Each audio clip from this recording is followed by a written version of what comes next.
Let's get it poppin', man, I'm simply ball dropping. Let's get it poppin', man, I'm simply ball dropping. You must love us cause you can't stop watching. You must love us cause you can't stop watching.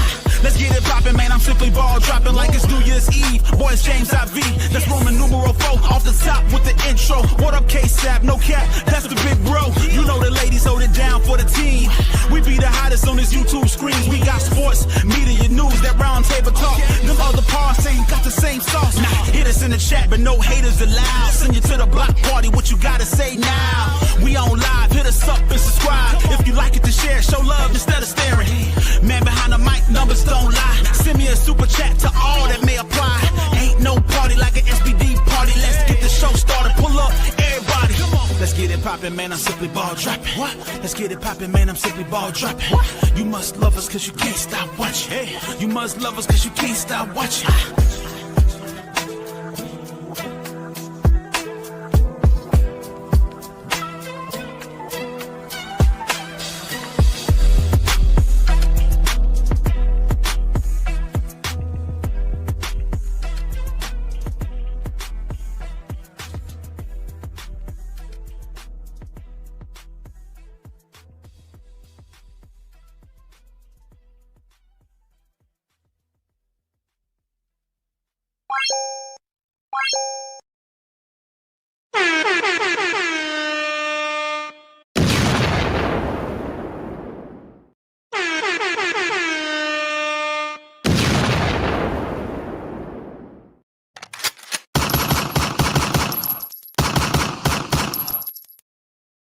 Yes, yes, yes. You know who it is. It's your favorite host, the man behind the mic of the Simply Ball Dropping Podcast, K-Sap. What's up? What's up? What's up?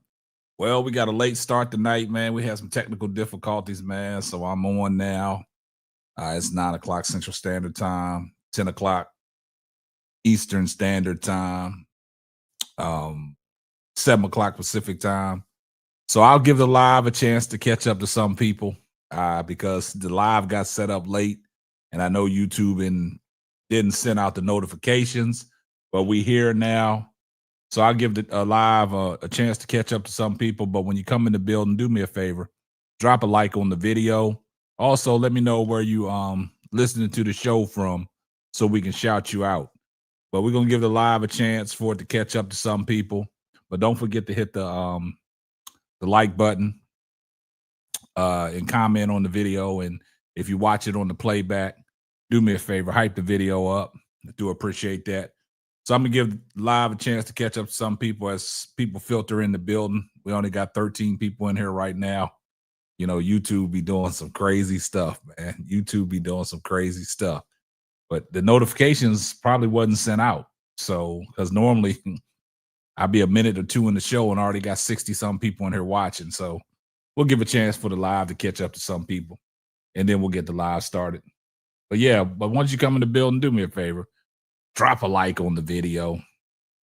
And if your post notifications ain't on, man, do me a favor, turn the post notifications on so you know every time Simply Ball Dropping drops a hot banger or when Simply Ball Dropping goes live. So yeah, with that being said, man, y'all see the title of the show, man. See the title of the show. What's next for Shedeur Sanders and Jerry Jeudy? You know, everybody then captured their viral moment on the sidelines of the game when they played against the San Francisco 49ers. They had an explosion over there. Don't know what was said, but both parties have addressed the situation and they would like to move on. But yeah. So, yeah, we can give this live a chance, man. I don't know what it's doing, man. Let's see here. Yeah, so I don't know. I don't know if YouTube has sent the notification out that we live or what. Because, man, it is diabolical right now. We ain't got nobody in here watching what is going on tonight on a Wednesday night. Hump day. No mods have came in the building. This is funny. Yeah. What YouTube trying to do to me? What is YouTube trying to do to me? Yeah, so man, y'all go ahead and come in the building, man. Let's go ahead and listen to what how Shedeur Sanders, he handled the situation where he shut Mary Kay Cabot down. Let's listen to what Shedeur Sanders had to say. Shedeur, the CBS cameras captured a sideline encounter between you and Jerry. Yeah, we resolved that. We're not gonna speak on that. If you guys were cool with each other, then I would hope so. What's your relationship like with Jerry? What has it been like since you've gotten here and since you've become a starter? I would think like when I'm not playing and when I'm a starter, it's the same. I wouldn't say people treat you better. Just that you start now. Like it's normal. Kevin says you talked about how you had to get more time on task to see the same lens. As you being in that quarterback spot, like what do you like to do with your receivers? Outside of practice to make sure that you guys are seeing the same lens. I would say overall, just being able to get on the same page and trust. The hardest thing in this game and right now is having trust. Having trusted everybody, certain movements, certain way we make eye contact, like certain things is so detailed, and that's how I play very comfortably. So that's how I get in my comfort zone. That's how I get in my bag. That's how I'm able to do that. So it's different because this is a different year. It's not a traditional way. It's not a traditional situation, and that's okay because it's a challenge. And I know we're going to be able to overcome the challenge, but it just expedite everything. And we just go out there, and just take risks. It is what it is. Shedeur, you talk about some of the areas that watching the film back that you want to improve on. What are some of those areas that you've been targeting? Like I say, I would take, go out there and just pull the trigger. Well, that's not a great term. but what I mean by that is like go out there and see it and just hit it, like see it and hit it. Don't really understand that trust my eyes, understand everything that I've been studying, and the game, I'll say is slowing down a little bit for me, and just trust what I see. Well, you heard what Shedeur Sanders had to say.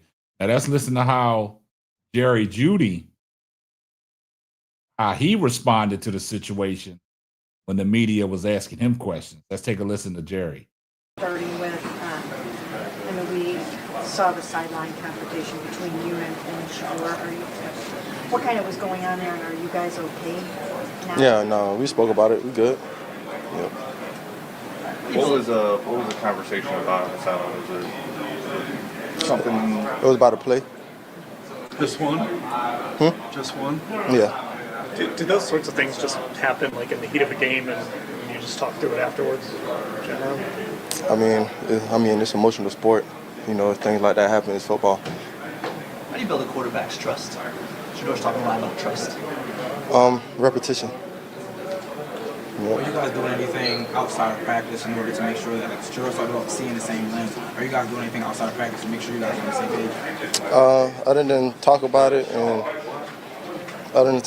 and that's it. Really, we just talk about it for real. Jerry, how frustrating is this season for you personally after what you did here last year? It's very frustrating, but you only can control what you can control and do what you need to do. That's it. Do you try to use that frustration to fuel you or motivate you or anything? Say that again? Do you try to use that frustration to turn it into a positive to fuel you or anything?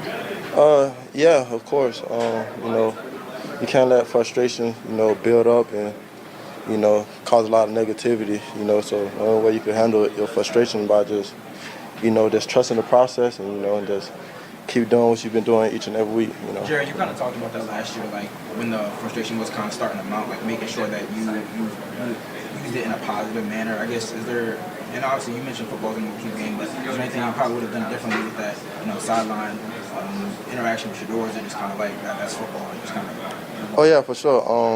Probably just what I would have done different. I probably just probably taught them off camera. You feel me? That's probably what I would have done different. of course, I'm gonna speak my mind and tell me what and say what I need, what I see out there. But it what it is. Football, man. Just me and Shedeur good. Stuff like that happens. Y'all gonna make it bigger than what it is. Because the media. That's what y'all feed off of, negativity. But it is what it is. This is the life we live. So we move on from it. And I live a real life.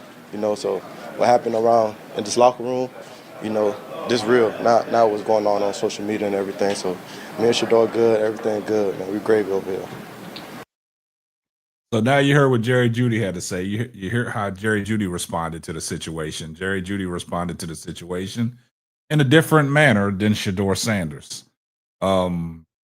It's crazy that, they trying to build trust, and, some of Jerry Jeudy's frustrations are brought amongst himself. I know he's frustrated. He had a couple drops earlier this year.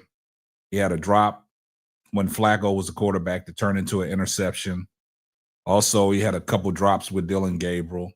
Then he had a couple games where, Dillon Gabriel was absolutely just overthrowing him, throwing the ball out the back of the end zone, throwing the ball at the bottom of his feet. But he never showed that type of energy toward Joe Flacco or Dillon Gabriel, and he was catching a lot of flack. I'm glad that Jerry Jeudy addressed the situation. Like, he kind of erupted on the media, like, y'all looking for the negativity. That's what y'all want to do as the media. But, I tell y'all guys, man, it's the media's job and the reporter's job to ask those questions. And, they asked the questions, and, Shedeur handled it a different way, and Jerry Jeudy handled it in the way he saw fit. But where do you think these guys can go from here? Do you think that, everything can be on the up and up? I mean, do they trust one another? Are we going to see a different version of Jerry Jeudy come Sunday against the Tennessee Titans? Jerry Jeudy going to be able to get the ball? Is Jerry Jeudy going to be able to get open? I mean, that's a lot of things that we got to look to. But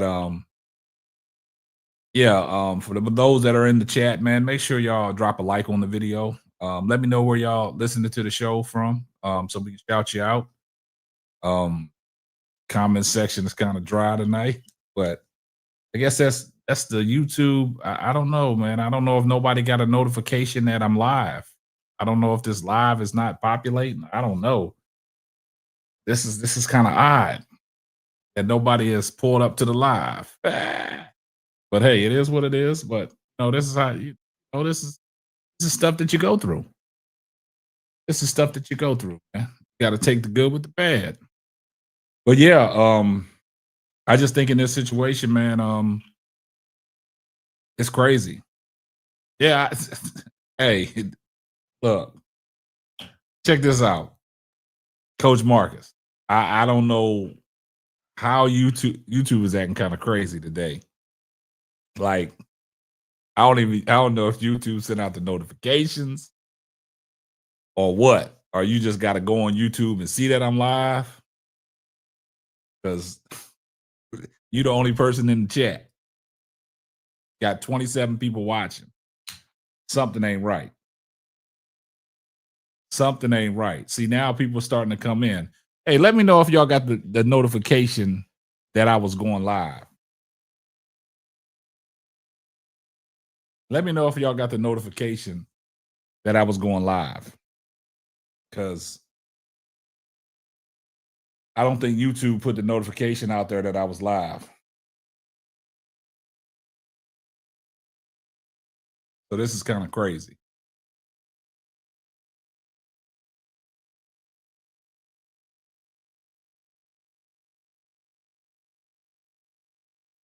See, that's what I'm saying. I appreciate y'all confirming that. I appreciate y'all confirming that y'all didn't get the notification. Like, this is like, I think sometimes YouTube be doing what it want to do, man. They push out notifications when they want to push them out. But ain't that what the notification button's for? For YouTube to let your audience and let your subscribers know that you're going live, where they can get a notification? Wow. This is diabolical, man. But yeah, so basically, man, where do y'all think Jerry Jeudy and Shedeur Sanders go from here? Do you think they could be on the same page? Do you think, come Sunday's game against Tennessee, that Shedeur Sanders is going to have the trust to throw the ball to Jerry Jeudy? Because you know what happened in the Raiders game? Threw him a nice little 39-yard pass, and Jerry Jeudy tried to do the hopscotch, and he laid the ball down on the carpet. So, man, it's kind of crazy, man. So, yeah, it is what it is, man. But look, check this out. Shedeur had weird vibes. This interview doesn't seem like itself. When you say weird vibes, see, look, everybody, no notifications. Now people starting to come in. So people starting to come in. So I don't know why YouTube didn't send a notification out, man. Because I was about to cut the live short, man. What's going on? I see now I see my moderators starting to come in here. I see, yeah. So yeah, we'll keep it pushing. So where do y'all think that Jerry Jeudy and Shedeur Sanders go from here?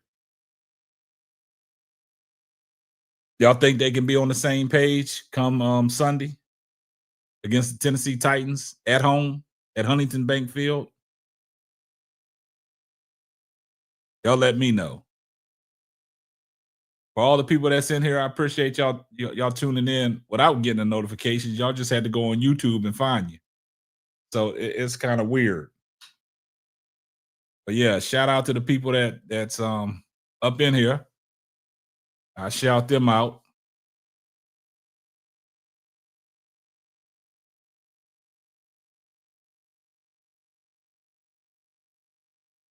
No notification. Wow. YouTube doing me bad tonight, y'all. Well, how do y'all think Shedeur Sanders handled the press conference today when Mary Kay Cabot asked him that question?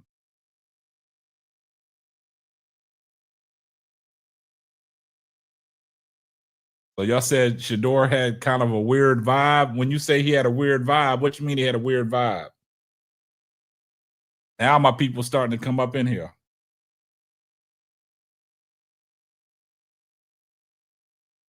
They both addressed it well. Yeah, they addressed it well, but I thought that Jerry Jeudy, he gave the media too much. He should have shut it down like Shedeur did with Mary Kay.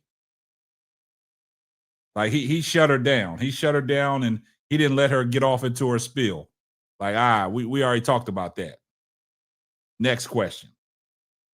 I think Jerry Jeudy gave him too much. So for those that didn't hear, let's listen to how Shedeur Sanders handled the situation versus how Jerry Jeudy handled the situation. But first off, shout out to Kite Yo Z98 for the $5 super chat. Did you see number 75 offensive line purposely missing their blocks by diving?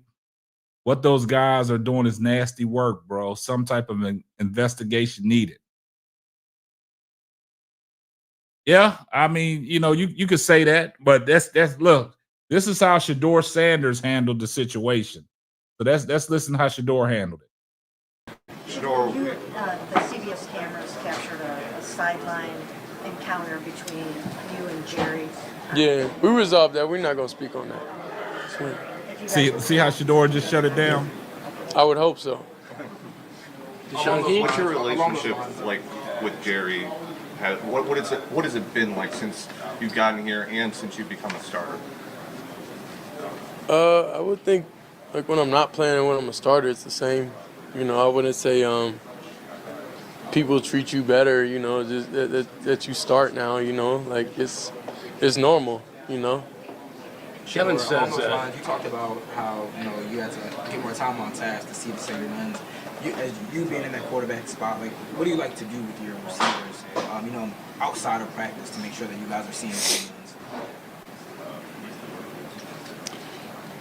runs. I would say overall, just being able to get on the same page and trust. The hardest thing in this game and right now is having trust. Having trusted everybody, certain movements, certain way we make eye contact. Like certain things is so detailed, and that's how I play very comfortably. So that's how I get in my comfort zone. That's how I get in my bag. That's how I'm able to do that. So it's different because this is a different year. It's not a traditional way. You know, it's not a traditional situation, and that's okay because it's a challenge. And I know we're gonna be able to overcome the challenge, but it just expedite everything, and you just go out there, and just take risks. It is what it is. Shedeur, you talk about some of the areas that watching the film back that you want to improve on. What are some of those areas that you've been targeting? Like I say, I would take go out there and just pull the trigger. Well, nah, that's not a great term. but what I mean by that is like go out there and see it and just hit it. Like see it and hit it. Don't really understand that trust my eyes, understand everything that I've been studying, and the game, I'll say is slowing down a little bit for me, and just trust what I see. So you heard what Shedeur Sanders had to say, man, and I'm trying to figure out, man, how did Shedeur Sanders and Jerry Jeudy's relationship come a strain? Like, what? I mean, what led up to that? Like, I mean, I don't know, man. I mean, a lot of people saying Shedeur's body language was a little different. Like, he really don't rock with Jerry Jeudy, but all through training camp before Shedeur Sanders took over the quarterback position, Jerry Jeudy was saying good things about Shedeur. So, like, I'm trying to figure out where things went wrong. Like, a lot of people throwing that word jealousy out there. Like, where did it go wrong? Like, now that you praise the man, now that he's your starting quarterback, and you complaining about one missed throw, and you want to show up your rookie quarterback on the sideline, but you didn't have that same type of energy with Joe Flacco and Dylan Gabriel. Also, they didn't have that energy with you. Nobody came for your head on the sideline when you dropped the ball and had an interception caused off of it. Joe Flacco didn't go at your head. Like, man, you got to catch that now, cause an interception. Nobody got on you for you high stepping against the Raiders and you put the ball on the turf. Nobody showed you up on the sideline. So I think it's a combination of things, man. I think he's frustrated, man, because a lot of people are coming at Jerry Jeudy. A lot of people have said a lot of things, toward Jerry Jeudy at the beginning of the year. Jerry Jeudy is supposed to be their number one play receiver, right? And I was listening to some things about what Ocho and Shannon Sharp was talking about, because Shannon Sharp posed a question about, is Jerry Jeudy a number one receiver? And Ocho said that, he is a number one receiver. And basically, Shannon Sharp was saying, nah, he's not a number one receiver. And he listed all the people that are possibility of number one receivers. And he said Jerry Jeudy is not a number one receiver. And I think, a lot of stuff, Jerry Jeudy hears a lot of that stuff. And I don't know what, his issue is, man. I just thought Jerry Jeudy was a better receiver than what it's made it out to be. I mean, I know he's struggling right now in Cleveland, coming off the season he had last year, over 1,000 yards. And now it's like, I don't know. Like, how did we get here? Over one, it's got to be a buildup of things, because it can't be just over one pass. It can't be just over one pass, guys. Coach Marcus, the link is in the chat. Yeah, so I mean, I don't understand, man. Like, how did we get here? Y'all guys let me know. How did we get here?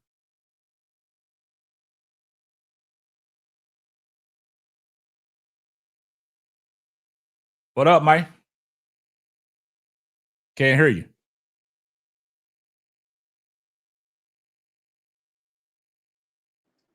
You got me? Yeah, I got you now. Yeah, man. What's going on, buddy? This thing with Jerry Jeudy, man, it was. I'm looking at him. He got to eat this one because he's the vet.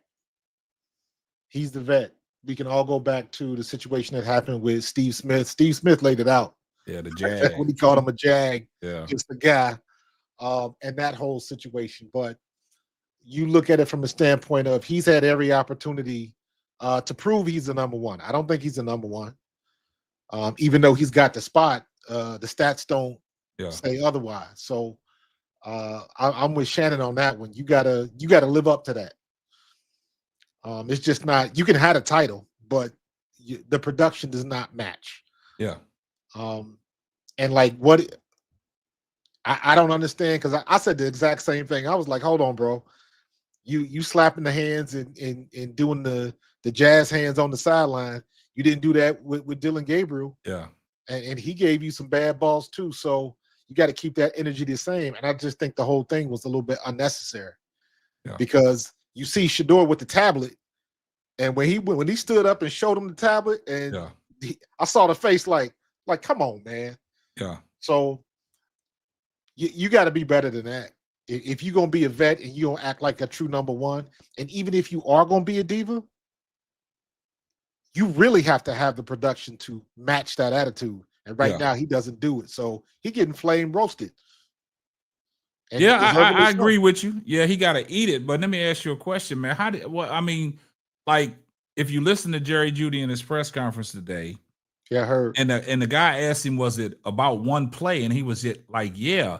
So one play, you get that animated and frustrated that you think you got to go to the sideline and show up your rookie quarterback. Like how did it get this far, man? Because you don't deal with people, you deal with personality. And I'm guessing that's probably not the first time. He had issues like that when he was with Denver, with Russell Wilson. Yeah, absolutely. So this is par for the course for him. So other people will choose a better way to, I guess, show their frustration in a situation like that. But like you mentioned, the fumble when he was trying to hopscotch and all of that kind of stuff, man. At the end of the day, at this level in the league, everybody gets a turn. Yeah, everybody gets a turn for a bad play, to make a mistake, or you showboating and it comes back to bite you. Everybody gets a turn, and that was his turn. And I don't know why he got that animated on one play. That didn't make sense. It didn't. Because I'm with you. I'm listening to Shedeur. We handled it. We're going to keep that in-house. Keep pushing, yeah. And he shut it down after that. He went to the next question.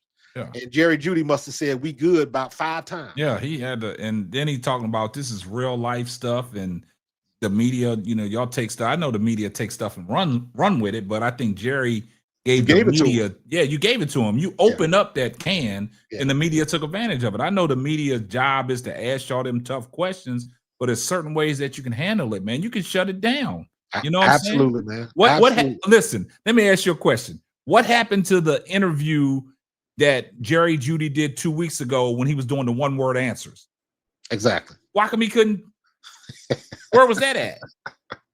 Out the door. He gave the media, and like I tell people, a lot of things, and the way I took from Shedeur's media day availability, it's like a lot of people, like I always say, a lot of things need to stay in-house.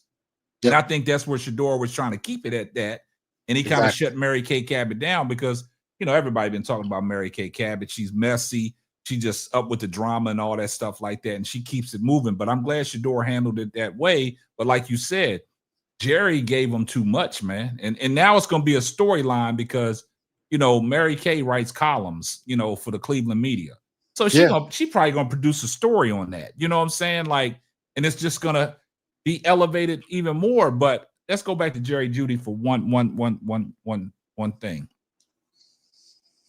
Do you remember the game against I think they was playing was it Green Bay, or it was one of the games they was playing where Jerry Jeudy dropped the ball and had an interception. Yeah. But it's gonna go on Joe Flacco's stats, right? Yep. Nobody went over to Jerry Jeudy and flamed him for that. Like, you got to catch the ball. Correct. Nobody has showed Jerry Jeudy up on the sideline, talked about you got to catch the ball, right?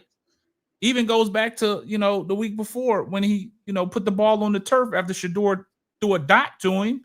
Yep. And potential to keep, but that'd have been another scoring drive because you already in the Raiders' territory and you put the ball on the turf, right? And we never saw the blow-ups. Now, if you really wanted to blow up and you're frustrated, you should have took that on Dylan Gabriel. The many times he's thrown the ball at your feet, the many times he's thrown the ball over your head, many times he's missed you streaking down the sideline. Exactly. So, and then you get on Shedeur one throw, but Shedeur been putting it out there. It's trust. So, but the first thing I thought of when I saw that, the first thing I thought of was, why it got to be us? Yeah. Why it got to be us? That was one play. He's a rookie. Jerry Jeudy knows very intimately all the stuff that Shedeur is going through. Yeah. So you got to give him some grace to make his mistakes. Yeah. And of course, everybody gonna look at him crazy, man. I don't blame Mary Kay Cabot for asking the questions. Oh, nah. That's her job. That's what she's supposed to do. Yeah. However, the response tells you a lot about the person. Yeah. You know what I mean? So Jerry Jeudy he writing his own epitaph. He gonna write himself right on out of there. And that's what, and a lot of people saying that, like, Jerry Jeudy just need to go. He's a cancer. Exactly. And that's how everybody's gonna look at him, because technically right now he's trying to play for money, because he's playing for the next contract, or the next gig, and ain't nobody gonna take him as a number one. Not even close. He ain't got the right attitude, and he hasn't been doing it. And what does Steve Smith say? I'm sorry, you just a guy. Jag, man. That'll cut that'll cut you right there. That'll cut you big time. Cut through there when you tell somebody you're just another guy, a jag. Yep. And then you put salt, and then Shannon Sharp put salt on the wound last night when he talking about he ain't no number one. And he listed all these players. He listed Drake London. He listed what's the wide receiver for Atlanta? I mean, not Atlanta, but for Nico Collins, Terry McLaurin. He listed all these players. Damn, he listed Scary Terry, and Scary, exactly. He listed all these people. He listed, Jamar Chase, Justin Jefferson, guys like that. But the crazy thing about it is, when Jerry Jeudy hears that, that's just putting more on it, because everybody got this perception of Jerry Jeudy now, and then Shannon even made it even more worse when he said, "Damn, the tight ends are probably their number one receivers." Absolutely, Harold Fannin Jr. is a beast. Yeah, that rookie class: Harold Fannin Jr., Judkins, Shedeur, Schlesinger. That rookie class, that's a good is draft. Lights out, and a lot of people talk about receivers on how they catch the ball. The touchdown that Shedeur threw to Harold Fannin Jr., you see how he used all hands to bring it in? A lot of, receivers, they catch it with their body. And Jerry Jeudy is just like, I just don't understand some of Jerry Judy's drops. You know what I'm saying? And, me personally, I haven't taken this on the chin, but I thought Jerry Jeudy was their big play receiver. I thought he was going to be their number one guy that's going to blow the top off the defense and stuff like that. And so did everybody else. But it don't look like he can get open. No. It does not look like Jerry Jeudy can get open. Jerry Jeudy is in the same situation as Brandon Ayuk. Wow. You got everybody thinks you have all the talent in the world, and you show flashes, but you're not consistent enough with it. And it comes with the baggage, and the baggage outweighs the production. Yeah. Now you got a problem. Now Jerry Jeudy is in the situation because the only way he comes out of this is if Shedeur gets him the ball. That's the only way he comes out of this. If Shedeur, if he gets, if he has 8 catches for 100-something yards and a touchdown, this whole week is forgotten. Exactly. But Shedeur has to get him the ball, so all of that is irrelevant. Like, come on, dude. We know what that means. Yeah. And I'm with you, man. I was like, and he even admitted that it was because of one play. So one play got you crashing out like that. Yeah. Nah, man. Give me your veterans card, bro, because you're supposed to be better than that. You're supposed to be lifting folks up. Because I know how heated it gets on the sidelines. I know how things roll. It can get like that sometimes. The obvious example, I always like everybody's seen that clip with Peyton Manning and Jeff Saturday back in the day. Them jokers were screaming at each other. Screaming at each other, yeah.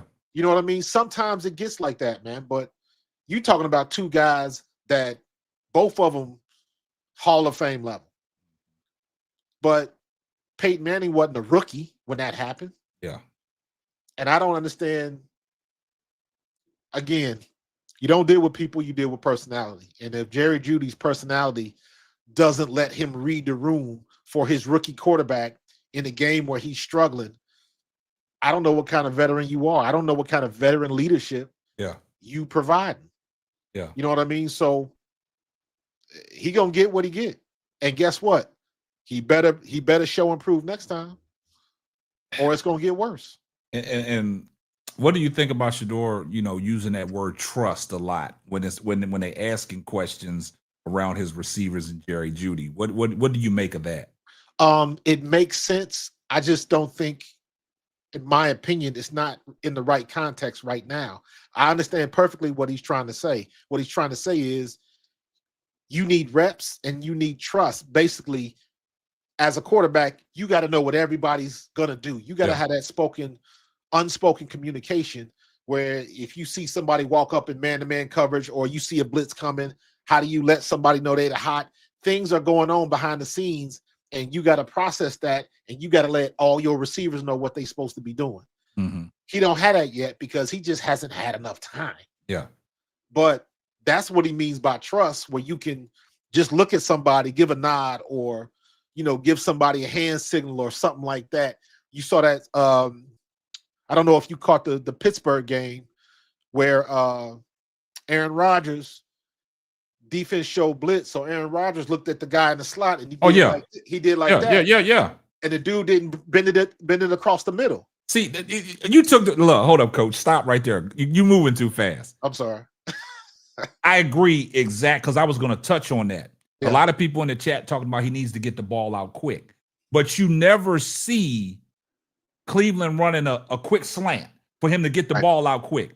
Correct. And me personally, sometimes Jerry Jeudy can't win his route. He can't win his matchup. Yeah. So when coach just said about Aaron Rodgers looking at his receiver going like this, a quick cross the middle to get it out quick, that's what the trust comes in. And I don't think Jerry Jeudy is that type of receiver that can get off the line of scrimmage that quick to get down in the middle so Shedeur can get it out that quick. Bring it back one more layer, because now is where I kind of put most of the onus on Stefanski. Yeah, yes, exactly. You got a young quarterback. What do you want to do? 1, 2, 3, throw. 1, 2, 3, throw. And just like Joe Flacco, who went to my Bengals and wasn't even there for a week. And just let it go. What did he say? If you don't know the offense, you find the best receiver on the team and get him the ball. Hard chase. That's all you got to do. 19 times. 16 catches, 19 targets. It's not that complicated. So that's what they need to do with Shedeur. And Shedeur is in the same situation like Daniel Jones was. You got a good quarterback. Look at what Daniel Jones is doing in Indianapolis when he gets an offensive line. Yeah, exactly. Shedeur's offensive line is trash. Yeah. The only offensive line worse than the Browns right now, hell, it might be the damn Eagles. It might be the Vikings. So stop. It might be my Vikings. Stop. But you got to give them time to throw, and the offensive line is not good. If the offensive line is not good, then it behooves the offensive coordinator, whoever's designing the game plan, to get the ball out of his hands quick. Back to the conversation we just having about quick slants and quick routes. Mm-hmm. But put them together and make it happen. Yeah, I think the problem is I think they're still trying to run that same offense as though if Dylan Gabriel was in there. And I think some of the plays that Shedeur is making, it's been off script. You know what I'm saying? I even look at how he stepped up in the pocket, the touchdown to Harold Fanning. Like if you've seen Jerry Jeudy took it long, so he took the safety out to play. So it was Harold Fanning came out of the backfield. Well, not out of the backfield, but he came out and he did like a dig route. and went up the sideline. But Jerry Jeudy took 2 people with him, and Shedeur Sanders made the right read. So let me ask you a question. If that was Dylan Gabriel in there, do you think Dylan Gabriel would have made that read? Or you think Dylan Gabriel would have did the check down to Dylan Sampson coming out of the backfield? He probably would have did the check down, or probably would have ran up out of there. Probably would have scrambled up out of there. Dylan Gabriel can run, right. But you still trying to, and that's the obvious thing that Shedeur has over Dylan Gabriel. Shedeur is not afraid to throw the ball downfield. And just like when he was at Colorado, Shedeur can throw the ball downfield after taking one to the chops. Yeah. That's the one thing he can. He can take a hit and still deliver the ball on target and on time. Well, shit, he took one to the chops when he threw that ball to Isaiah Bond. Yep.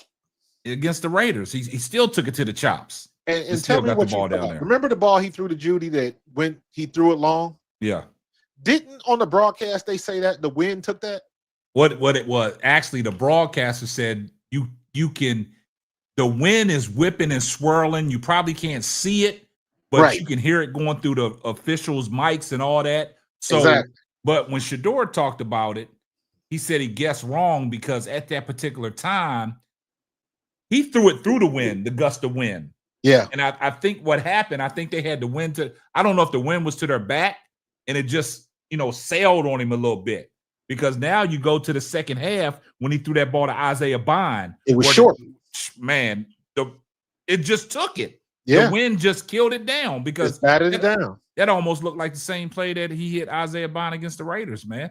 So Isaiah Bond was streaking. Yeah, I thought it wasn't an overthrow. I thought the wind just took that and just took it. It sailed on him. I didn't think that Jeudy stopped on the play. A lot of people was accusing. Yeah, that's what a lot of people I didn't believe that.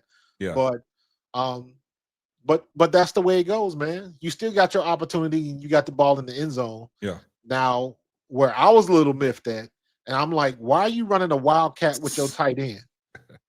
But better yet, why are you running a wildcat, putting your tight end under center in the cold with 2 gloves on? What are you doing? Look, Earl Fannin, he spoke to the media. He said the last time he'd been under center was high school. Bruh, get a ball to Judkins. Exactly. Come on, man. But in a situation like that, I think they should have called a timeout because the personnel was wrong. The clock was running down. They seemed rushed. But I'll go back. I'll take it a step back because you're talking about the Wildcat. But why would you even consider that when the game was 10-8 and you backed up on your own 30-yard line? You got the ball on the goal line. You give it to your best player. The best player on the field at that particular moment was Judkins. Exactly. But my thing is, like in that situation, Shedeur Sanders 6'2". Why don't you run a quarterback sneak? Get up under the see. This is what happened. See, they tried. You remember when they played the Ravens when Mark Andrews caught him on that 4th and 1? See, he's a tight end lined up under center, and he caught him on that and ran for a touchdown. See, they tried to take a play out of Baltimore's playbook by doing it with Harold Fannin. But you don't do that, like you said, with Judkins. If you're going to run the Wildcat, you either do a quarterback sneak or you put Judkins out there. But I would like to see, because I'll take it on the flip side. You go back to look at San Francisco when they got down there, and it was, I think they went for it on 4th and goal. Yeah, Cleveland. Yeah, they went for it on 4th and goal. And what did they do? They expected them to run the ball right up. What happened? Brock Purdy faked it. Brock Purdy scrambled into the end zone. Scrambled right around. Yep. So what? They can use some of that with Shedeur. I mean, sure, Shedeur Sanders don't have his daddy's speed, but I mean, he can get out there and make a play. You know what I'm saying? But he can out. But for me, I would have handed the ball off to Judkins and told him to go over the top. But they don't do that. Everything got to be exotic. Everything got to be exotic. Why are you making it complicated? It's exactly. not. And then the thing about it is, Coach, I think analytics didn't mess the game up, man. Because the analytics telling you need to go for it, you need to do this. That's why with the Lions with Dan Campbell is ruining his career right now. Exactly. He'll go for it if it's 4th and 5. He don't care where he at. He's still going for it. Anything that's less than 5 yards, he's going for it. Take the points. Yeah. You want everybody to say, well, at least he's consistent. And I'm like, yeah, consistency losing because of these stupid. And I will say firsthand, thank you, Coach Dan Campbell, for having that same thought process and getting your ass whooped by the Washington Commanders, giving us home field advantage up into the Super Bowl. Yeah. So you let a rookie quarterback in Washington beat you, and y'all was supposedly the second best team in the NFC. Yeah. And y'all got beat by Washington because you kept going for it and you wanted to go off script and you wanted to, play into the analytics and being aggressive. Like, man, at some point you got to be smart and use common sense. Yeah. And also, man, they should, like, when they went for it on 4th and 1 with Junkins, I think they should have took the points, man. Kick the field goal. Kick the field goal. Because you take it, you kick the field goal to 7-3, right? Then you come down and then you score on your next possession with Shedeur marched. Somebody said it was 90 yards, but I thought it was 80-yard play drive, 10 play, 80 yards. Somebody said it was 10 play, 90 yards. But I thought it was a 10 play drive, 80 yards. Run, sprinkle in the pass. Right. But at the same time, if you look at it going toward the end of the half, they scored. They go up 10-8. Think about this situation. Say they already had 3 points on it and they still got 2 points. You winning 11-7, right? So now they scored. San Francisco scored at the end of the half because you let Brock Purdy go, convert all the way down with 39 seconds left through the, the pass to the tight end. He got out of bounds. Well, he made the catch and they ripped the ball out and they kicked the field goal. Then you go into halftime, you're still winning 11-10. But now you down 10-8, and then you come back out the second half, and your whole game plan changed. Everything changed. Then you started turning the ball over to punt. Man, Larvadan fumbled the punt, and then the special teams. Yeah, the guy tried to field the ball instead of letting the ball go out of the bounds. He could have had the ball at the 40-yard line. You pinned Cleveland back at the 5-yard line. Yep. Things just went downhill from there, man. But yeah, you gotta learn. I've done that before. I did that when I was in the World League. I was a punt returner in the championship game, and for some reason I just forgot where I was on the field. Wow. And I did a fair catch. Instead of letting it bounce in the end zone, I fair caught it. And then when I looked around, I'm seeing my offensive lineman like, what are you doing? And I look, I'm on the damn 5-yard line coming out. Yeah. But nobody showed you up on the sideline though, did they? Nobody but the coach. Well, he ain't show me up. He was just like, what are you thinking? Yeah. That sort of thing. But And then you got to look at it, man. San Francisco, the 3 scoring drives they went a total of 61 yards, man, on 3 scoring drives. 61 yards on 3 scoring drives, man. Special teams and coaching let you down, man. Special teams, man. Special teams. Yeah. So it's very interesting to see what's going on now that Deshaun is back. Yeah, that's crazy, man. That's very crazy because the Browns don't want that, man. And I'm very curious to see. I think they're going to let Shedeur start for the rest of the year, and I'm hoping that the offensive line can just gel together enough to just get a kid a little bit of time, just a little bit of time, and then he can do some damage. Yeah. But yes, this situation, man, is tricky, man. You got the Deshaun Watson back there trying to practice, getting back in. He coming back because you got to look at, man, Cleveland is handcuffed with all his money. You know what I'm saying? Yep. And you got to do something with him. That's why I don't think they're going financially. They can't come off Shedeur. They can't. Exactly. Because Shedeur is going to sell season tickets for that new stadium. Yeah. Most people that's outside of Cleveland don't really know about that part of it. They just got approved for the new downtown area, a new stadium, all of that kind of stuff. And everybody, the few people that are in the stadium, rocking all of the number 12 jerseys. Oh, yeah. So he bringing in money. If he's the starter, he's only going to get better because I agree with what he said 100%. Just imagine what I could have done if I could have been getting reps like this from the rip. And look, the bad thing about it is they wasted half of their season trying to do this experiment with Dylan Gabriel. They did. They wasted it, man, knowing that Dylan Gabriel, I mean, this is not the bash Dylan Gabriel, but Kevin Stefanski and them didn't put him in a great situation either.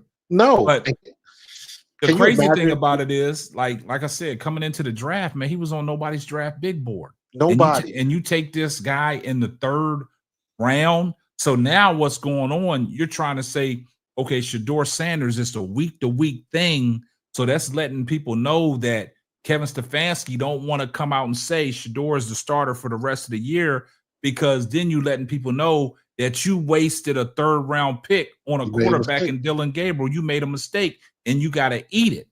And at the same time, now you got Deshaun Watson coming back in the fray, and the things that Mary Kay said yesterday about, most likely, unless Shedeur gets hurt or something like that, this is the only time that you're going to see Dylan Gabriel. And basically she's saying Dylan Gabriel will be back with the team next year, but I don't know where his opportunities is going to come from. Correct. So you're basically saying that your days are numbered in Cleveland. And I've told people that Dylan Gabriel, Kevin Stefanski put him out there, and he almost put him out there not to succeed either. Now, if you're trying to put tape out there for all the other 31 teams in the NFL, ain't nobody checking for Dylan Gabriel. There's his opportunities are limited. Now you got a sense where you look at it like this, Coach. You got Deshaun Watson coming back in the fray. You got Shedeur Sanders. Now, everybody talking about in this draft, looking at Fernando Mendoza, Arch Manning, and stuff like that. They don't need to draft a quarterback. They need to draft some offensive linemen, and they need to get themselves a big play receiver. That's what they need, because at the way things are going, you draft a quarterback, you're going to be in the same situation because you don't have the offensive line that can protect these guys for them guys to show what they're capable of doing. But Shedeur Sanders is out there making more of what is out there than Dylan Gabriel did. You see what I'm saying? Like, at least Shedeur Sanders is going to throw the ball down the field. He's going to try to hit the home run. But the crazy thing about it is Kevin Stefanski, you heard what Kevin Stefanski said when they talked about it today. He was so giddy talking about Deshaun Watson, and also he was so giddy talking about Cam Ward. Like, he don't give that same just to Shedeur Sanders when Shedeur Sanders' name comes up.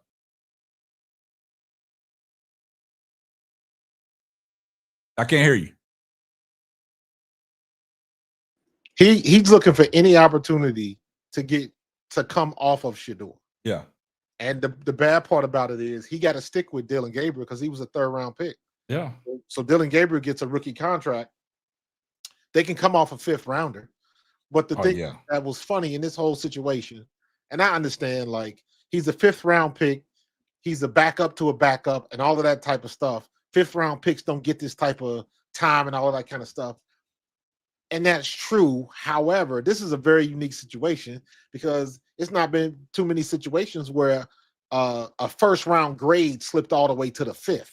I'm sure it has happened, but it don't happen often at the quarterback position. So even though he is a 5th round pick, who the hell thought that Dylan Gabriel was better than Shedeur? Nobody. And whoever sat around that table, and I say this all the time, all them dudes, all of them execs, they sit around the table and they getting paid like they the smartest guys in the room, but they are not even close. And somebody really had the audacity to look at tape, to look at the measurables, to look at everything and say, I'm going to take this guy at 5'10" over the 6'2" guy that can put the ball on time and on target. Yeah. Somebody really sat down and made that decision. And now when it blows up in the face, you're trying to keep his leash long. Yeah. And it's not, because now all of the other stuff is coming into it. Ain't nobody coming to the game to watch Dylan Gabriel. They coming to watch Shedeur. And now you got all of this other outside stuff coming in. Because I don't know if you caught that. Dylan Gabriel's fiance on Twitter. Yeah, I was like, that's that pillow talk. Hey, Dylan laying his head on that pillow, giving her that pillow talk. Don't do that. She running the social media with it. But I go back to what you said about Shedeur selling the stadium and stuff like that, because the new stadium's coming and people promoting that 12 jersey. Like, their ticket sales went down when Dylan Gabriel was the starter. Yep. But as soon as that game, Shedeur came home, played against San Francisco, them tickets prices went right back up. Right back up. And the owners see that. Yeah. So my guess is if they were smart, they're going to come off of Dylan Gabriel. They're going to trade him. I'm looking at Jerry Jeudy's contract is through 2027. So he got 2 more years. So if they want to unload Jerry Jeudy, they got to trade him. So Yeah. maybe they can get some picks from him and make him somebody else's problem. But they have to get some good offensive linemen in there so your quarterback can do what he needs to do. Yeah. I think they got a good young quarterback, and I believe the upper management is split on who wants Shedeur and who wants Dylan Gabriel. But Dylan Gabriel, you know what you got. Yep. And what do you think is going to happen if you got a whole year to game plan that? Like Dylan Gabriel is not Brock Purdy. Exactly. Not even close. Look, Dylan Gabriel don't even scare me as a quarterback. Nope. Like he don't pose no threat where he gonna beat you. You see what I'm saying? You stack the box, you make him throw the ball. You lick your chops. You make him throw deep. Exactly, because if you look at it, hindsight is 20/20, but if you look at it, all the opportunities the defenses have had against Dylan Gabriel, all the picks that they have dropped, even the Pittsburgh game. Yep. You look at all the drop balls. Dylan Gabriel threw the ball 53 times. He dropped back 64 times, threw the ball 53 times, and it was opportunities for Pittsburgh to at least have 4 picks. Somebody said 5 to 6. You even go back to the game they played against Minnesota over in London. We had 3 for sure picks and couldn't look. Murphy had 1 and Josh Metellus had 1. Yep. And no, Josh Metellus had 2 picks and couldn't come up with the pick. And that's the thing you said about Shedeur. He's throwing the ball down the field. And there was a stat out there. I don't know if you caught this, Coach Marcus. Out of the 3 games that Joe Flacco has played, out of 3 games, Joe Flacco hasn't thrown a pass when he was with Cleveland for more than 30 yards. Dylan Gabriel, in his 6.5 games he's played, never threw a ball more than 30 yards. Right. Shedeur Sanders in 3 games have thrown the ball 30 yards or more 6 times. Yep. Got to be able to throw the ball down the field. And if I'm a defense, I'm going to protect the sticks. I'm going to protect the dink and dunk. I'm going to take all of that away. I'm going to make you beat me deep. They don't want to do that because, like you said, if you give that young man time, they don't want to do that. No, I'm talking about for Dylan Gabriel. Oh, yeah, for Dylan Gabriel. That's the key to stop him. But doing that to Shedeur is going to be something different. But you go back to I'm going to go back to that San Francisco game. You got to look at their wide receiver, Jennings. Jennings was winning every route. Against Campbell. He was winning every route against Campbell and making plays. Brock Purdy didn't have that great of a game because Shedeur Sanders, by statistics and their analytics and the QBR, Shedeur Sanders had a better QBR than what Brock Purdy had, even though Brock Purdy won the game. Facts. You see what I'm saying? And that's the crazy thing about it is because I'm looking at it like Brock Purdy didn't do nothing special, but his receiver in Jennings helped him out. Yes. You see what I'm saying? It seemed like no receiver for Cleveland really could get open, man. Even Cedric Tillman looked like, I'm taking the words like G. Bush said, looked like he was running in Timberlands. You know what I'm saying? Like they can't win their routes, man. Like you got to have a receiver that can win their routes. So I'm going to ask you this question before we get up out of here. Who do you think would be the perfect match for Shedeur, quarterback wide receiver combination? Can't say Travis because he's already locked in. But if there's a receiver out there that can make a move and could find his way to Cleveland, who do you think would be a perfect fit for Shedeur? Justin Jefferson. Justin Jefferson, and the only reason I'm saying that is because Jefferson wants out of Minnesota. Yeah. I think he wants out, man. I think I'm gonna touch on that. I think, and I'm not mad at Justin Jefferson for 1 out because, like I told my son, Kevin O'Connell was so hell bent on J.J. McCarthy, knowing that the offensive line is trash. I don't see nothing in J.J. McCarthy. You should have kept Sam Darnold around for 1 more year. Thank you. Let McCarthy, sit behind him, learn a few more things, and we'd have been different. Now Justin Jefferson, he had a hell of a stat line last year with Sam Darnold. This year, last game, look, 2 catches, 6 yards, coach. Come on, dog. I can see somebody in the chat saying Pickens. I can see Pickens. And see, look, hey, Dallas got to pay Pickens. Yeah. They George Pickens, like they said he was a diva in Pittsburgh and he just wanted the ball and showing up, the sideline and the coach and stuff like that. But now George Pickens making CeeDee Lamb look real regular. And look, coach, I was out tailgating at y'all's game, man. The Eagles and the Cowboys, man. And them Cowboy fans was so pissed off with CD because of all the drops and stuff. They said, you might want to look into trading CD. Yep. You might want to look into trading CD. And I'm like, nah, you can't do that, man. But, Pickens and CD is a scary duo. But I just think that when CD was out, the continuity that Dak got with Pickens, it helped. You know what I'm saying? It helped a lot, man. And I think they on the same page because not only can Pickens catch a quick slant, he can take it to the house. He can take it to the house. So he's a home run call. Talent. You got somebody that's that complements him very well. Yeah. He's not scared. He's not scared. He's not scared to, make somebody miss. He's not scared because he's not going down. Nah. Yeah. Nah. Yeah, Craig Tatum said, how about moving Shedeur to Minnesota? I would love that. Shit, that's right up my alley. Yeah. Here's the problem, though, with Cleveland.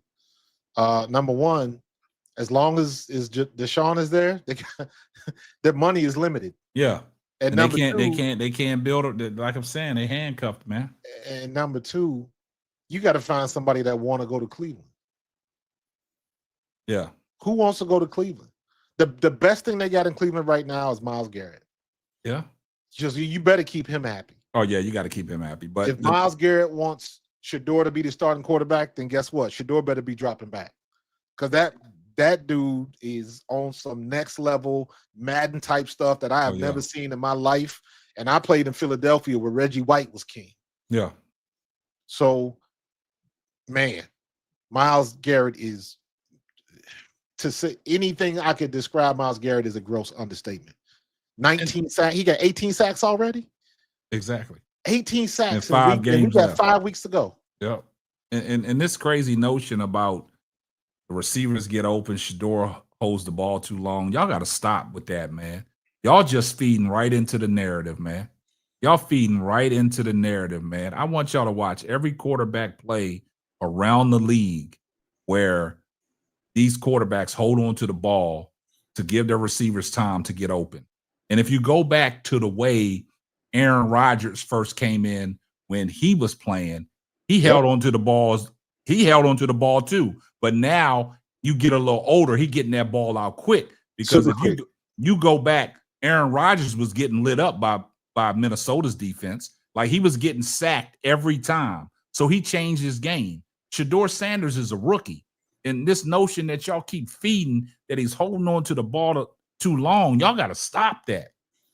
Y'all got to please stop that, man, because you look at all the quarterbacks. See, y'all focused on Shedeur and that narrative people already put out there. He holds the ball too long. When he was in Colorado, he held the ball too long. But look, out of holding the ball too long in Colorado, he was making plays. And how you hold the ball too long and your receiver was the Heisman Trophy winner? Exactly. That's people, they feeding into that narrative, man. People got to stop that, man. That's a narrative. And it goes back to how Skip put that narrative out there about LeBron James. He's not clutch. Everybody just fed into that narrative. Yep. We got to stop that because I don't see Shedeur Sanders holding on the ball too long. Yeah, he can throw the ball away sometimes to avoid the sack, but he's trying to give his receivers time to get open. The difference between Shedeur Sanders and Dylan Gabriel, Shedeur goes through his progressions. Dylan Gabriel will say hike and run out and hurry up and throw it down. He don't give his receivers a chance to even make a move. He looking at one spot, then he checks down. Exactly. Yeah. So that notion of him holding on to the ball, that is a narrative. That is something that somebody made up, and a lot of people have ran with that. Y'all got to stop that, man. Most of the time, if a quarterback is holding the ball too long, because you get long developing routes, you got 10 to 15-yard routes. Exactly. As opposed to having somebody come across, quick slant across the middle, 5-yard drag, different things like that. But most fans, what they want to do is they bring that up when the result is not what they want. Exactly. But if it's an incomplete pass, the first thing you say is, well, why didn't you hit the check down? If- All we needed there was you 8 go. yards. Why don't you do the layup? Yeah. They want the best of both worlds. But And see, the you can't have problem is, Coach, Cleveland got an outdated playbook. Very outdated. It's outdated, and you got to change your playbook up. You got to go to that West Coast style. If people want, if they say Shedeur holds onto the ball so long, why don't you go to the West Coast offense? Why don't you go to the West Coast offense? And they got it in their arsenal because Shedeur Sanders is not a running quarterback. Exactly. Shedeur Sanders is a drop back. So the same type. Stay in that pocket. The same type deal, whatever you was calling for Joe Flacco, and you know Joe Flacco can't move. Had the same type of a scheme you got for Shedeur. Because that scheme is not what you was giving Dylan Gabriel. Because Dylan Gabriel was getting up out of Dodge with that was his first look, that was his first MO. Get the ball and quickly run to the left and just throw it. But the thing about it is, as a quarterback, Shedeur Sanders is a pocket passer. He stares down at the gun barrel. When that pressure comes, he letting that thing rip. And you can go back and look at the touchdown he threw. Not the touchdown, but the 52-yard pass he threw to Isaiah Bond, where he got outside of the tackles, right? Yeah. Linebacker coming right in his face. He still unloaded that thing. That's the difference. Dylan Gabriel doesn't make that play. Even if you look at the touchdown he threw to Harold Fannin against San Francisco, Shedeur Sanders stood up in the pocket and got inside the pocket and made that throw down the field, giving Harold Fannin a chance to break open down the sideline. So when you say that he holds on to the ball too long, I just don't know. Well, to me, Stefanski needs to adjust the offense and use Jeudy to get Fannin open. Fannin is the best receiver they got right now. Well, you go back and look at the touchdown. Jerry Jeudy took two guys with him. Yep. He took the corner and the safety. And Harold Fannin got in underneath of that and got in the pocket. I agree with that, Reggie. Deshaun Watson saw all that coverage Shedeur getting, so he said, "Let me get back at practice." Facts. Yeah, but that's got gonna be an issue, opportunities, man. And they got, like you said earlier, man, that they had a phenomenal draft that's getting overshadowed by bad decisions again because that's Cleveland. Yeah. That's Cleveland. I agree with that, Max B. He did miss. I went back and looked at the tape. Shedeur did miss some reads, right? Absolutely. He missed some reads, but you go back and listen to what he said in that press conference. That comes with trust and repetition, man. Like the Shedeur said, man, it's the body language, the eye contact. It goes back to what Coach said earlier about what Aaron Rodgers did to his receiver. Gave him that choke. That means one thing. That means y'all on the same page. You know you're gonna do a quick thing, and I'm gonna get it to you. Shedeur don't have that with nobody. Not yet. So he's building that. You know what I'm saying? So hopefully we'll see something different on Sunday against Tennessee, because that's a game that everybody's gonna want to see between Cam Ward and Shedeur Sanders. Me personally, I'm gonna say it and I'm gonna say it again. I thought Shedeur Sanders should have been the number 1 pick. And Max B, on that comment about what you saw on film. You look at Josh Allen, you look at Lamar Jackson, you look at Matthew Stafford. What did they do? Matthew Stafford threw 2 picks in 3 plays, and one of them was a pick 6. Everybody gets a turn. You find me a quarterback who didn't miss throws. Yeah. It happens to everybody. And he's a rookie. He's a rookie. Hey. So that's hey, look. That's facts, Coach. I mean, you got to let them know. I mean, a lot of people, when you look at tape like that, you got to understand something. They focused on what Shedeur's doing, but they not looking at everybody else around here as a quarterback making them same mistakes. They just want to point out everything Shedeur makes a mistake on. Oh, he missed some reads. All the quarterbacks in the league miss reads. Everybody. They all miss reads.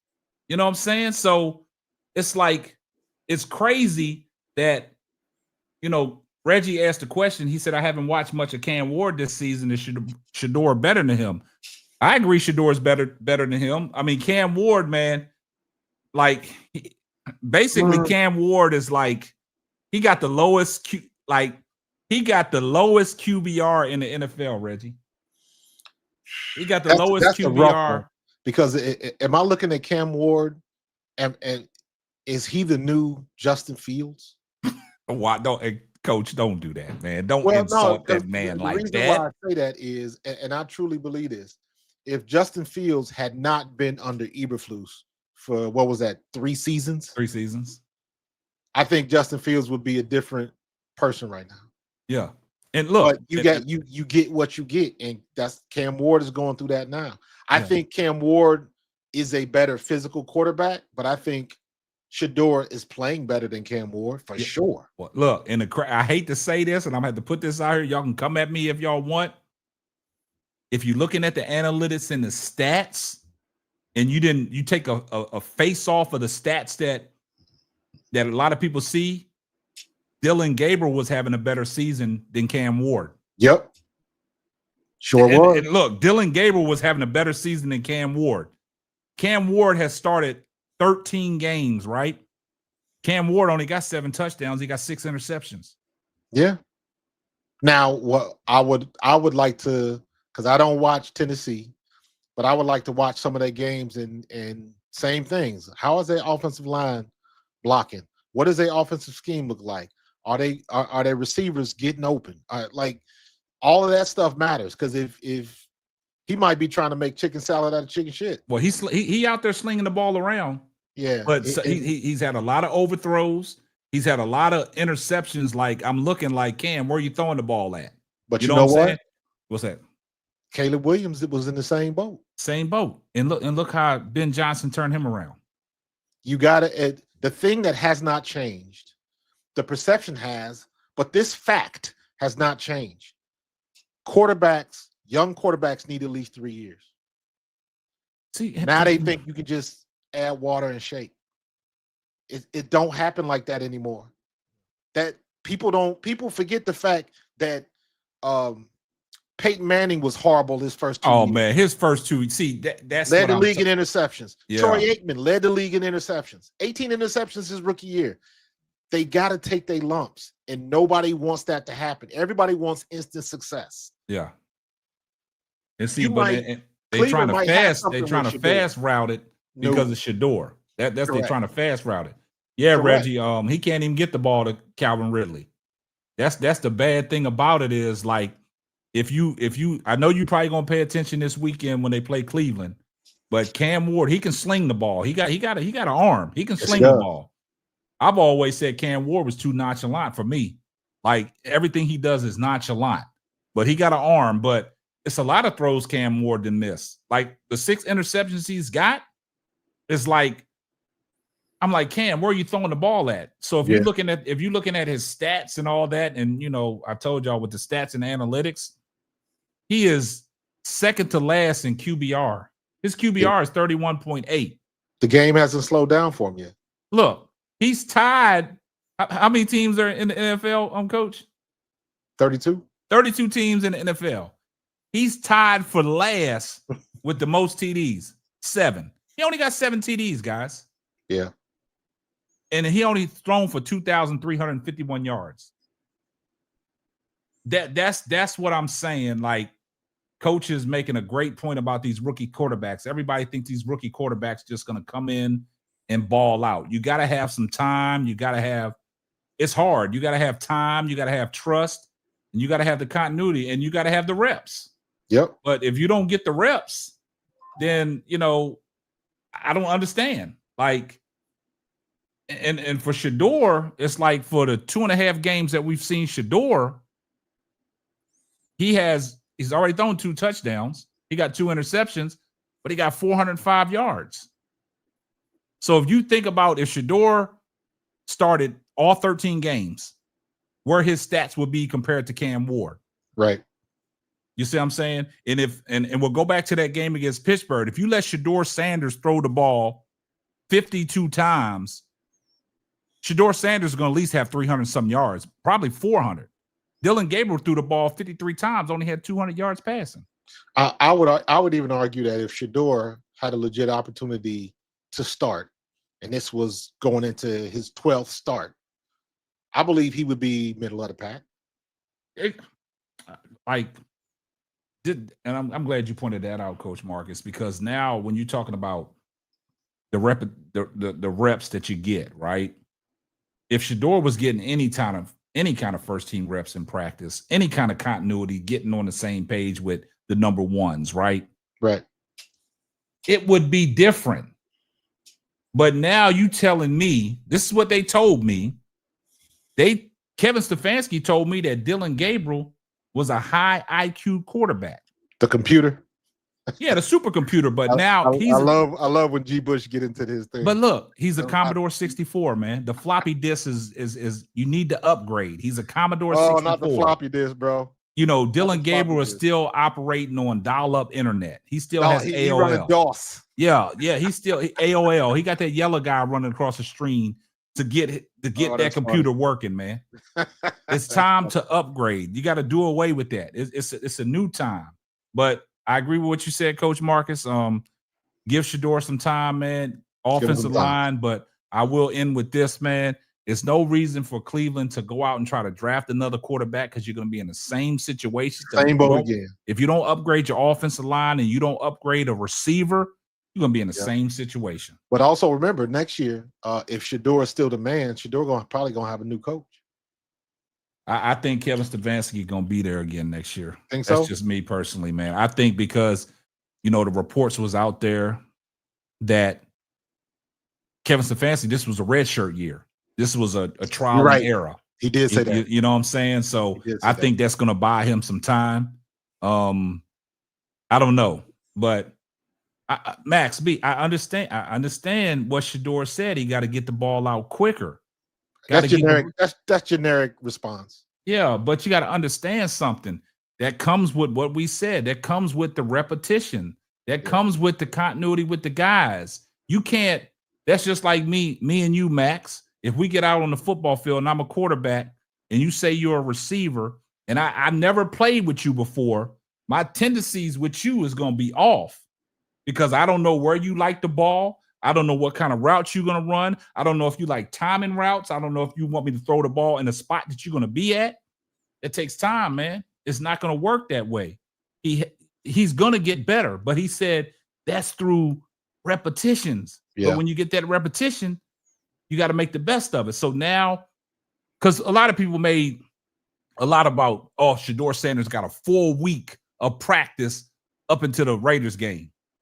3 days. That's not a full week. He only had 3 days. 3 days. And that's the same thing going into the San Francisco game. 3 days of practice. Coach Marcus will tell you, certain coaches give you Monday off or Monday or Tuesday off. Yep. And then you get back in there, do some film study. Yeah. But then you get back watching film ain't practice. Exactly. Watching film ain't practice. Yeah. And you got to, you got to rep that out, man. And it's only so much you can do because you're going against scout team and you got somebody that's mimicking the defense you're going to play against. And literally, you got somebody holding up a card with a defense and the scout team runs the defense. That's what they do. Yeah. Sometimes you might have somebody that like, hey, we playing, you got to pretend like you Saquon Barkley this week. So I need you to act like you him and try to run like him. Sometimes they do stuff like that, but it is very, very difficult to be able to simulate what you're coming up against. So it's got to be repetition. So over time, the reps matter. Yeah. The reps matter, man. So hopefully they can get them up to speed. I know Kevin Stefanski don't like Shedeur. You heard me say that before, man. His daddy didn't like Iverson. So they don't. Yeah. They don't like that. Stefanski was tripping back in the days. That way back, man. So that don't surprise me because he wants somebody by the numbers. But again, I take issue with if you call. I have to assume that you are an expert in your field. You are an NFL coach, so you at the top 1% of your class. I will give you that because it's only 32 people with a job like yours out of the thousands and thousands of football coaches. And you mean to tell me you took an honest look at Dylan Gabriel and thought he was better than Shedeur Sanders? Man. You at the top of your game, and that is the analysis that you came up with. then I got to question your resources on that one. Yeah.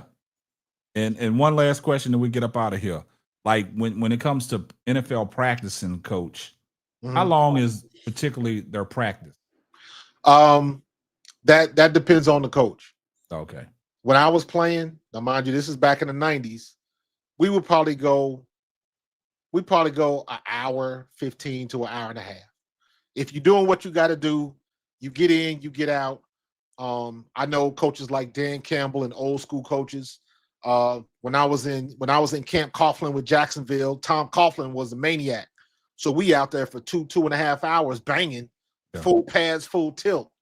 So it's different strokes for different folks. I never thought that we practiced hard in Philadelphia. I remember we signed Tim Harris from San Francisco. Tim Harris got there and was like, "Yo, what the hell are we doing, man? We doing too much. We do," because they had won the championships and what's his name? What was the coach out there back then? Buddy Ryan. What'd you say? For who? For the Coach 49ers. Dag. In the early 90s, late 80s, early 90s. Dag, I forgot his name. Seifert? George Seifert? I think was before. Anyways, I can't think of the name, but they didn't practice hard. They went out there, they ran their routes. They was always in shoulder pads and shorts. They never went full go. Then he come to Philly and we going hot and heavy. He was like, "Hold on, I ain't used to this."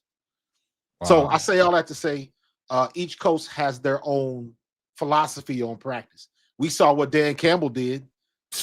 He was going at it. Yeah. But that defense was good. His problem was he couldn't stop going for it on fourth down. So different strokes for different folks. Yeah, I agree with that, man. So that sums it up on the practice. George Seifert, Bill Walsh. Was it Bill Walsh? I think it was Bill Walsh. Yeah, somebody just put it in the chat, Bill Walsh. But I know George Seifert was the coach.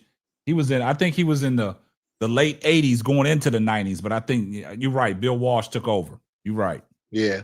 Yeah, you're right. But look, guys, hold up. Okay, so what's up with your backup quarterback? We don't want to talk about Minnesota. Our quarterback situation is trash. We don't have Brock Bauer. He's trash. We don't have no quarterbacks in. Our only hope went out the door was when Carson Wentz had to go down for surgery. Y'all gonna make the playoffs? Nah, we done. We out. I just watch it now.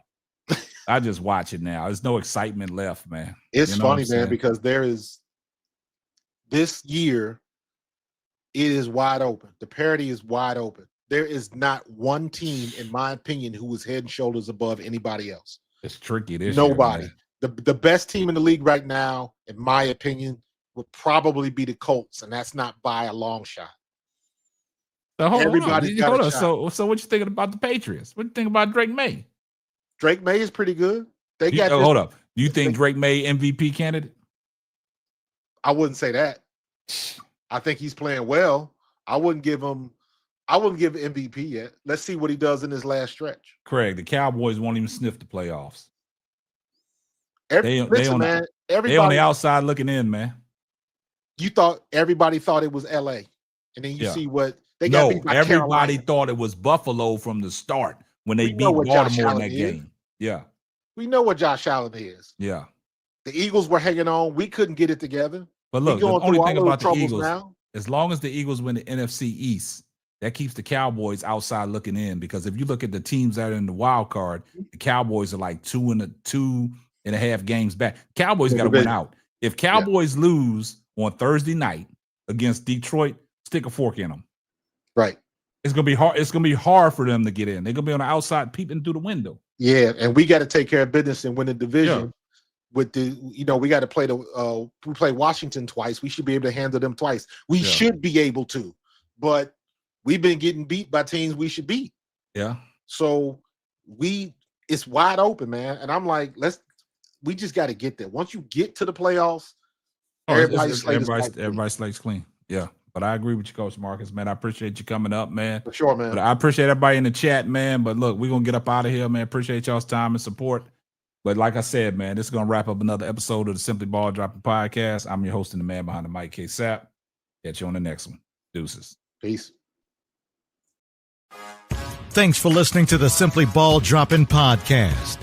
Be sure to subscribe, like, and share on all major platforms.